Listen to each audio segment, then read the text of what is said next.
Hello again, and thank you to everyone listening. My name is Aaron, and today I get the opportunity to talk to Kiara Armstrong. Now, Kiara is an experienced registered yoga teacher with 500 hours of training, a certified massage therapist holding the highest level of accreditation in her state of California, and a Yoga Alliance continuing education provider. Through her practice, a bit of experimentation, and her experiences along the way, she developed the rubber band method, which we're going to talk about. So anyway, she is here to tell us all about her journey, as well as her recently released book, Hands-On Yoga Assist. So again, thank you so much, Kiara. Kiara, sorry. I really appreciate it. I'm looking forward to our conversation, and honestly, looking forward to learning from you a little bit today. Yeah, well, thank you for having me. I feel really fortunate to be here. So we'll go ahead and jump into the conversation. As I understand, you started practicing yoga in about 2002, and of course later began teaching.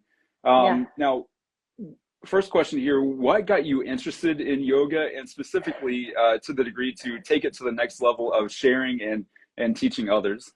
So my interest in yoga actually didn't start with interest in yoga. Okay. I was in college and I was trying to fulfill credits, and there was this yoga class and I had no idea what it was. I was 18 years old and it just described it as a stretching class. And so I took this class to fulfill the credits, and to be honest with you, I hated it at first. I did. It was classical Iyengar, and my teacher was very, very classical. So we would hold poses for like 15 minutes, like really, really long periods of time. Like, yeah, the toe pose was really, really intense, especially for an 18-year-old with ADHD. So it was a really interesting experience. But what the true interest in that experience was that after the classes, I would have these waves of exhaustion that would come over me that were so overwhelming that I couldn't keep myself awake. And I didn't know what was happening. It was the most bizarre experience of my life. Well, fast forward at the end of that term, that balanced out. And what was balancing out was my nervous system. I didn't know that at the time I had PTSD.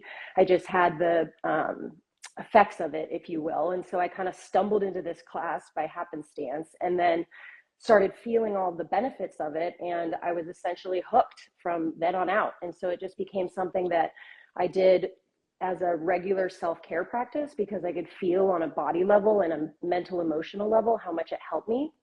Okay. And so fast forward, when I actually was diagnosed with PTSD and had tried different ways of healing it, those methods weren't really working for me. They were actually making them worse. And I go over this in the book about PTSD and yoga.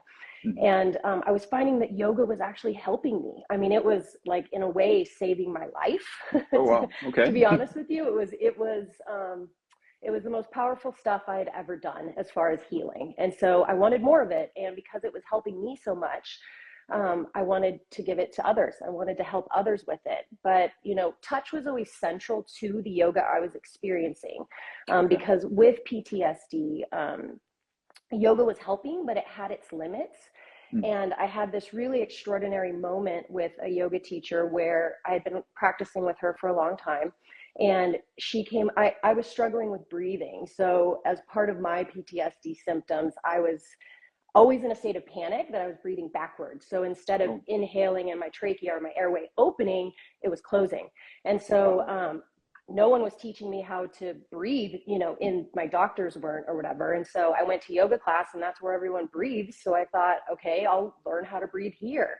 Well, that yoga teacher in Shavasana came over one time and put her fingers on my chest, like in Vinyasa, and was like, just breathe in right here.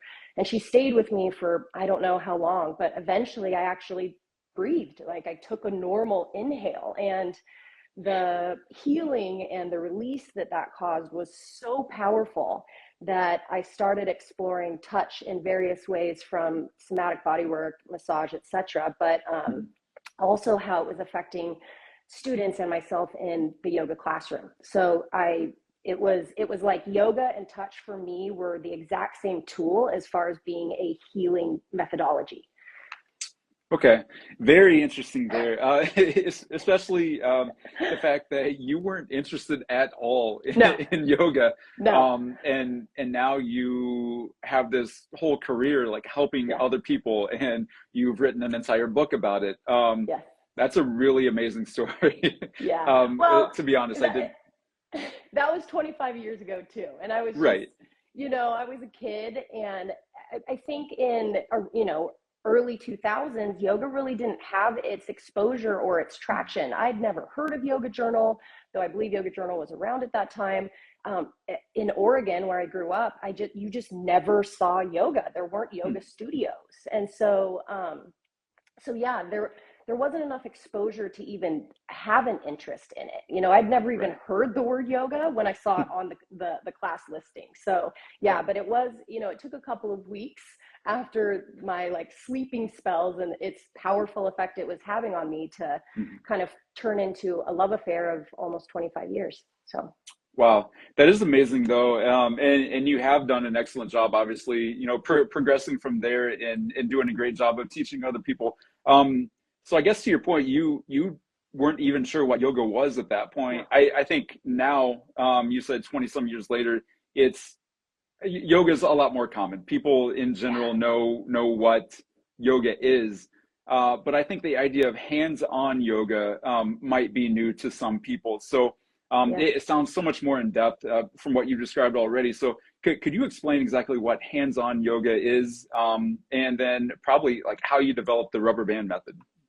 Yeah. Oh, those are two actually really big um, questions. Yeah. So, I guess on a general sense, hands-on yoga is just touch intervention, right? So, Okay. hands-on techniques. How are you let me take that a step back, one step back from there. So Okay. yoga is a moving meditation, right? Like everyone knows that when they go into yoga, you aren't talking, you're being guided by the instructor.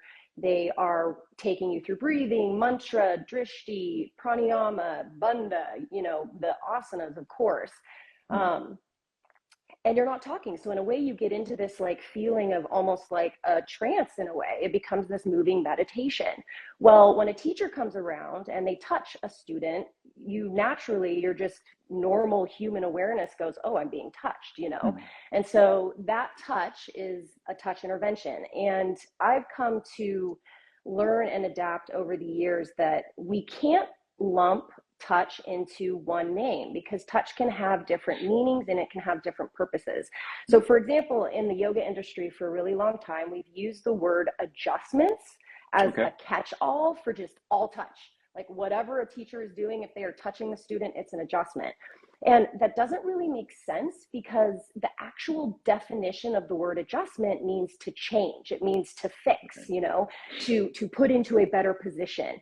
And so what happens when you're using touch that isn't trying to fix the student? You're just trying to maybe add a little something or emphasize the experience of the pose a little bit.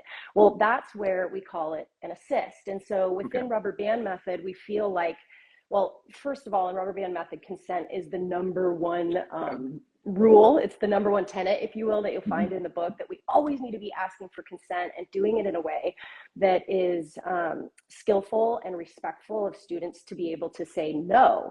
But Mhm. for clear consent to exist, we need to be able to make it clear to the students what they're consenting to, right? Okay. So if we have a catch-all that's just like, oh, it's adjustments, but we're using touch to correct, and we're using touch to deepen or amplify a pose, then that's muddying the waters a little bit of consent. And so Okay. clear consent is understanding that hands-on yoga is adjusting for touch or for correction, and assisting to kind of amplify the pose a little bit. So add a little bit more grounding, ease, or stretch into an already aligned pose.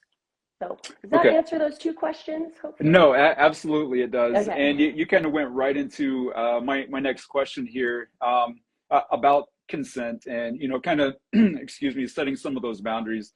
When I was thinking about this, I was thinking about how I was taught very early on in my training career that if you are going to touch a client, first of all, try to avoid touching a client at Yeah. all costs. but you absolutely need permission. You'd never want to make that client feel uncomfortable in any way. Now, this is obviously different.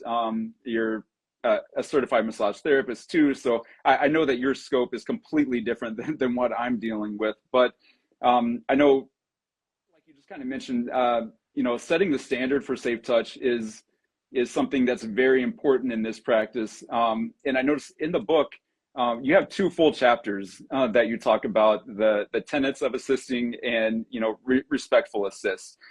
So I guess dive into that a little more and kind of how important that is and how you do set those boundaries.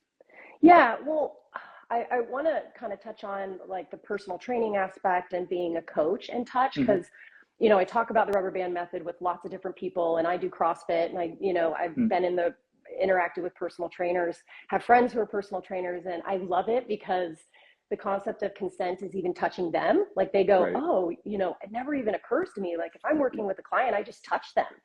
And I encourage them to go, I think that's something that you should just have a simple communication with them about, Right. ask them, is it okay if I touch you here? Or in general, if I give you a tactile cue to give you a correction, is that all right? Like if you are working one-on-one with someone, you can have that discussion in advance and then just let them know. If at any point it feels uncomfortable, tell me. I think that there is a crossover, that there isn't much difference between any type of fitness instruction and touching the client or the student. And actually in massage, it's not much different either. So whenever you do an intake, you ask someone, is there anywhere I shouldn't go? There is the understanding you're going to be touching them, but they always have this ability to tell you to stop and to tell you the no-go zones, Right. So, but as far as consent goes, what's really, really important to me is just in the last couple of months, I've been going to different studios and just witnessing what teachers are doing. And it's not to make anyone right or wrong, but it's to observe how they are asking. And I don't know that a lot of teachers, I think it's well intended because teachers love getting touched. A lot of teachers love getting touched. And so they just assume that the student loves getting touched. Like, who wouldn't? Gotcha. This Right. is great. But in reality, everyone brings to their mat something different. And so I do bring up statistics of like physical violence and sexual assault in the book, which are heavy, heavy topics. But that to me is the piece that just makes it so vital for teachers to have compassion as to why we always need to be asking permission to touch, because there is such a high prevalence of people who have experienced trauma around touch. That's not to say they have PTSD, but they've had an experience with touch that wasn't good. In America, the prevalence is about 2 in 5 people, men and women, have experienced physical violence. And with women worldwide, it's almost 1 in 3 women will experience sexual violence at some point in their life. So this is heavy, heavy stuff, but those are huge numbers. So in any public classroom, if you've got 20 people in there, there's a good percentage of people who have had a negative experience around touch. So we need to start making sure that we are giving them the ability to safely say no if they don't want to be touched. But a lot of teachers, like I was saying, have been going around and just kind of observing. We moved recently and just observing what the current status quo is as far as permission, and coins are being used, which is awesome. So teachers can use cards or coins. One side says, yes, assist me. The other side says, please don't. One thing I want to kind of plug in on cards for teachers, if they're listening, is that always make sure that card is placed on the student's mat, because if you go over to touch them and you have good biomechanics in your body to assist them and you step on that coin, you could slip. What I love about coins is they are kind of private, in a way. It's not like someone's walking over to someone else's mat and going, hey, what'd you select? And what's also nice is you can flip them at any time throughout the practice to change your decision. But if you don't have coins, there's other really great tactful ways to ask, like having them have all the students in a prone pose, like child's pose or crocodile, or if they're in shavasana with their eyes closed or dimmed, you ask the class, hey, I'm going to be offering hands-on assists, or I'll be offering hands-on guidance in the form of adjustments as corrections, or assists is just deepening and amplifying the pose. If you'd prefer not to be touched, so you need to say not, because you don't want to count all the people who are saying yes, because a lot of people want to be touched. You ask who doesn't, and then ask for a signal. Give me 2 thumbs up, or place a hand on your belly, something that lets you know, okay, that person prefers not to. And then within rubber band method, the reason why we kind of share these hard to hear statistics about trauma around touch is to give the teacher the compassion to not take it personally. Like, hey, I don't know what that person has brought to their mat and why they're saying no. It doesn't have to do with me. This is their choice. This is them practicing agency and autonomy. Yeah, I noticed right off the bat in your book, you did give that example of, because that was one of my first thoughts of, if you were in a big group setting in a class, like, how do you know from one person from another? And you gave that example right away of, giving the hand signal, or I think you were talking about the use of an oil, placing your hand over your stomach, that type of thing. So that just sounds like a huge deal. And like you said, to also give kind of privacy so that you're not announcing to the rest of the group what you prefer. Yeah, and I don't know if you saw it in the book. I gave one funny example of like not taking it personally. I had a student who had been touching and teaching for years, and one day I asked permission to, offer hands-on assist, and she declined. And I remember thinking, that's interesting. She's never declined before. But I just taught my class and went along with it. And then afterwards, she came up to me and she was like, I'm so glad that you didn't push on me because I had really bad gas. Oh, no. Which is a little TMI, but it made me laugh because of like, if I had taken that personally, it was the furthest thing from taking something personally, Right. And so anyways, I wanted to share that because it's a comedic anecdote that it's not always heavy stuff. It can be really funny, simple things as to why they just don't want to be touched that day. Absolutely. We have to take everything into account, I guess. Yeah.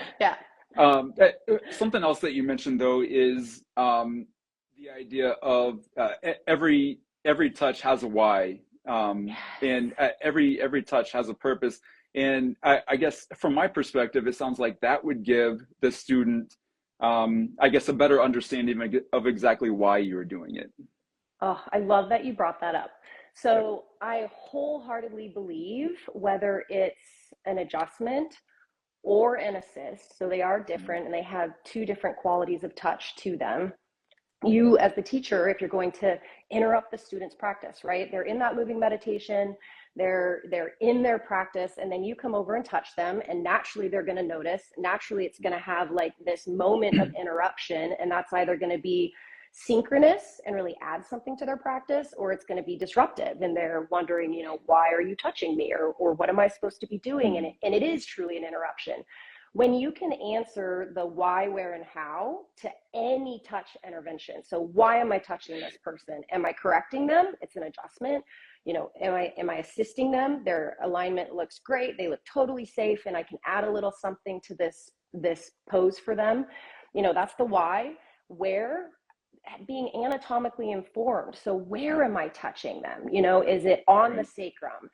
For example, I've received, in the book, I cover the hip press in child's pose, and you place essentially the heel of your hand on the glute max, right below the iliac crest. So right below the hip bones on your back body, right? You're on soft tissue, and it feels amazing because your spine acts like a lever with your arms extended long, and you get this lengthening along the erectors. So the long muscles along the spine, and then you also get this compression to the glutes that feels fabulous. It is just below the ilium, so it doesn't feel handsy in any way.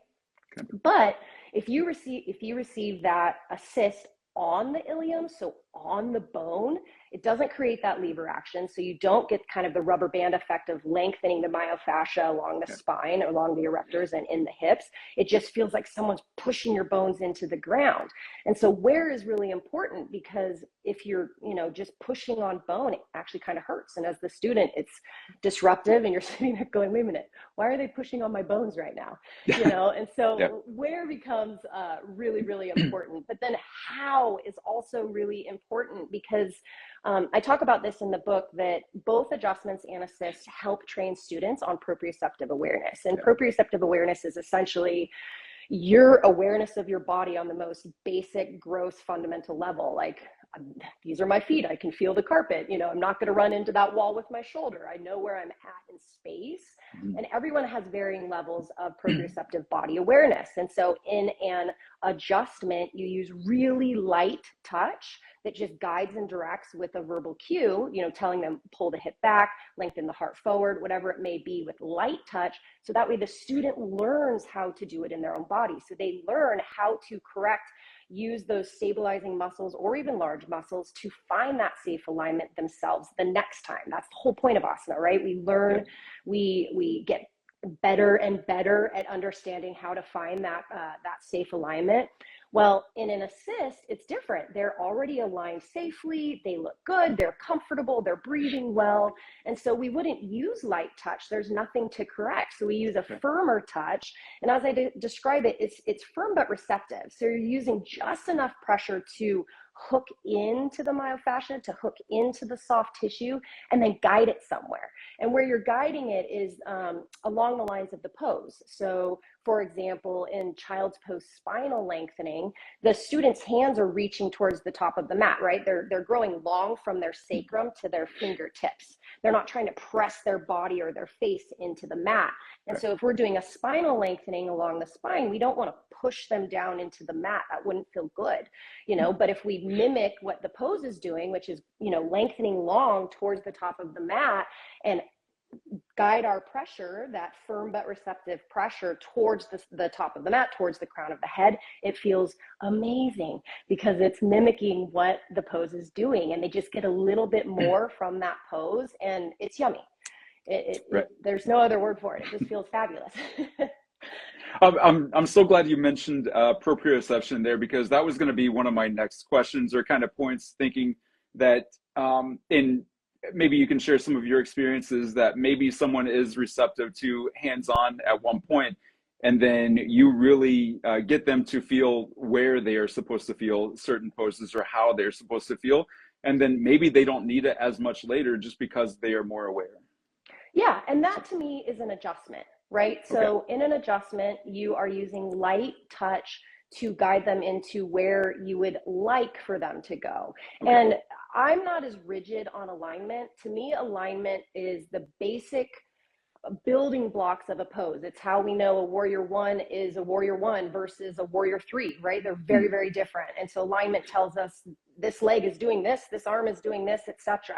But the intent of those building blocks is to keep the student safe within their own natural range of motion and ability. Because as we know, like for example, every single hip socket is built differently. And so a warrior two is going to look different from person to person in these nuanced ways. And so the alignment is all about, how do I use light touch to guide the student towards what they're capable of based on their natural and safe range of motion. So if it was warrior two and I had a student who was constantly caving their front knee in, right, and I'm worried about the medial boundary of the knee, the inside of their knee, then I'm going to place my hand outside of their knee as a target. I'm actually not pushing or even guiding them anywhere. I place my hand outside of the knee and I say, press your knee towards my hand. And my hand is at that target of where their safe alignment would be for that knee. And then they do it, but say they're struggling with it. They haven't honed that ability. Maybe they have really, really tight hip or thigh muscles, like their adductors are really tight and it's wanting to pull the knee in a lot. I can come by multiple times and place my hand outside of the knee if they're practicing with me regularly. And eventually those muscles will give, they'll stretch, over time, and they won't need that guidance. But with an assist, for example, let's use the warrior two. This is more of an advanced assist. It's not in the foundations book or this first book that we've released. Reverse warrior two, for example. So you're in your warrior two, you reach your arm up and back. You can offer an assist that anchors the front knee, and then you lengthen their side body up and back, and it feels magical. And you could give it to a student. I mean, I wouldn't recommend this. I mean, in the sense that we want to spread the attention around, but you could give that assist to a student every single time you teach that pose. It's just going to add a little bit of length to the myofascia. So they might choose to go a little bit deeper in that reverse warrior two. It's not that that's our goal, but it is adding a little bit of stretch. So they are getting a bit of a deepening in that posture, but there is no limit to how many times you could offer that assist, because it's just an amplification rather than a correction. Yeah, and you mentioned all those different poses there. I do want to mention to the listeners that you go over all of this in the book. You have a Yes. full section on techniques. I know you go through, stances, poses for your feet, hips, spine, neck, shoulders, pretty much all the problem areas that I think about that I Yeah. have reasons that I should probably do yoga too. Yeah. So I do want to make sure that everyone understands that you do talk about all these things as far as yoga assists, but you do have specific examples in there too. I want to hit on one thing that I know is important to you, and a reason that you have kind of developed the rubber band method is that um, it you said that you want to use this to kind of progress this area of yoga, and to make teachers more aware, and to make sure that they are trained properly. Yeah. Um, so for me, I just realized as I was listening to you, it dawned on me that I never answered how I created the rubber band method. Yeah. And, I created it because for me, touch is what healed me of complex post-traumatic stress disorder. It's what took me from being extremely disembodied to embodied. And what's unfortunate is that in the trauma-informed yoga world, touch is a no-no in a lot of circles. And it's like counterintuitive to me, because as long as you're providing them agency and autonomy and clear consent, they know what they're saying yes or no to as far as how you're assisting them or touching them. Touch is exactly what we need to be giving these people. But that's just in the trauma-informed. Touch is medicine for everyone. I don't know what human hasn't heard of the study of, when they kept touch from babies. It's awful, and I won't dive into it, but children need touch, right? And Right. then when we become adults, like medically, they need it for their health and well-being to live.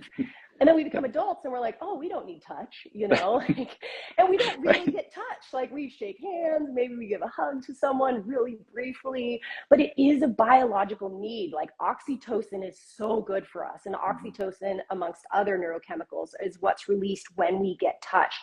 I mean, it lowers inflammation, it lowers stress, it makes us not feel lonely, it makes us feel connected to the world, it gives us joy. Like, oxytocin is a miracle neurochemical as far as I'm concerned, Right. but we don't get enough of it. I mean, we know this because of the loneliness epidemic, and the rates of people who are self-harming because they feel so isolated in the world. It's like, and that's not even to say that, again, that this is anyone with PTSD. This is just the average populace. And so we can start offering touch as a tool for people to heal. I mean, it's a way for anyone to feel more embodied. It's a way for anyone to, I don't know, just get a little bit more out of their practice. But in order for that touch to have benefits, to reduce stress, to reduce anxiety, to reduce depression, to literally lower cortisol in the body, which is measurable, touch can do this, it needs to feel safe. In order for it to feel safe, it has to be consensual. So there's clear consent. The person has said, yes, please touch me, right? And then that's where, like, the medicine begins to happen. That's where really the magic begins to happen. But then there's one more step. Like, the touch needs to be skillful, right? It needs to add something to the practice. It needs to be in synchrony and synergy with the postures, with what you're teaching, in order for it to really benefit the student. And so the rubber band method, it's kind of a funny name. Like, everyone's like, wait, why did you call it the rubber band method, right? Right. Well, the reason why is tactile awareness. So in yoga, hands-on assists have been kind of like the game of telephone, right? Like, Okay.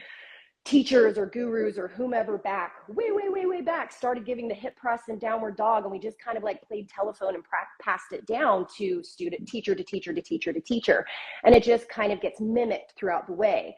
But in my experience as a student and a teacher, there was no system in place that was like, yeah, but have we asked why we're doing it this way, or what it does? Or, there's just not been this deep dive or exploration into the anatomy of it, the biomechanics for the teacher, how to keep them safe when they're handling the weight of someone's body.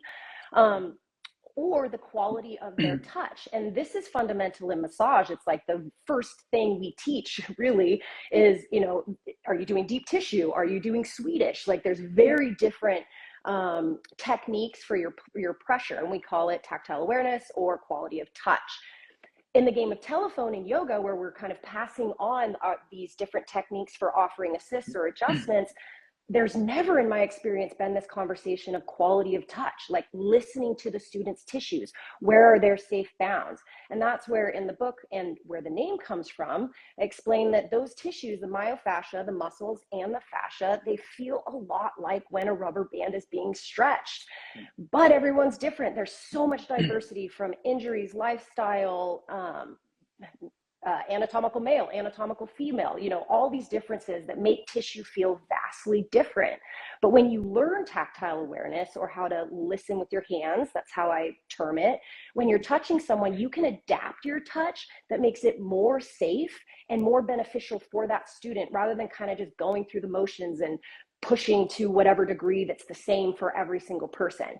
And that's what makes it, more safe, but truly beneficial for that student, and makes it feel really, really good, because these neurochemicals like oxytocin, or even the drop in cortisol, the felt sense for the student is, that was amazing, And if that, Right. it really is, it's as simple as that. If they're not quite getting that reaction, if they're like, wait a minute, what are they doing?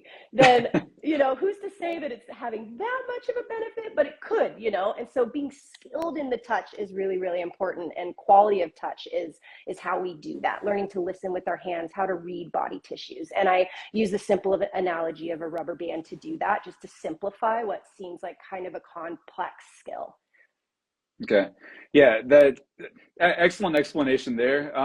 Like I said at the beginning, I knew that I was going to learn a lot today. And I'm so thankful. I do feel a lot more knowledgeable about this now already. But I feel like our time has really gone by super fast here. Like I said, it's been a super interesting conversation. I've really appreciated it. I know that everyone listening now, everyone listening later on, I'm sure they'll get a lot from it too. So for the listeners, if you haven't got your copy yet, definitely pick up your copy, Hands-On Yoga Assist. You will not be disappointed. Whether you are a yoga teacher or someone just interested in learning more about this. Kiara goes over everything we talked about, so much more than what we talked about. I feel like we've only scratched the surface of what you could really learn about this. It's available on our website, us.humankinetics.com. I'm sure Amazon, a lot of other places as well. So I will let you have the last word here. Please let everyone know where they can follow you, where they can keep learning from you. And I guess if you have one take-home message to leave the listeners with, what would that be?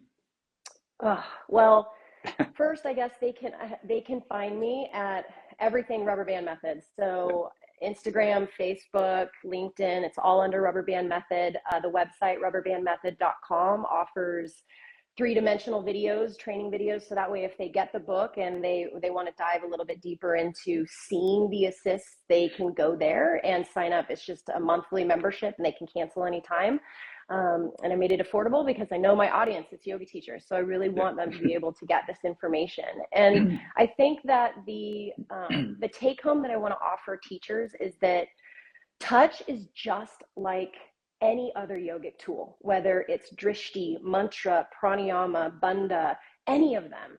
Touch, all of those things amplify our practice and bring us deeper into ourself and receive even more of the benefits of what the practice can offer. And touch is just one more of those tools.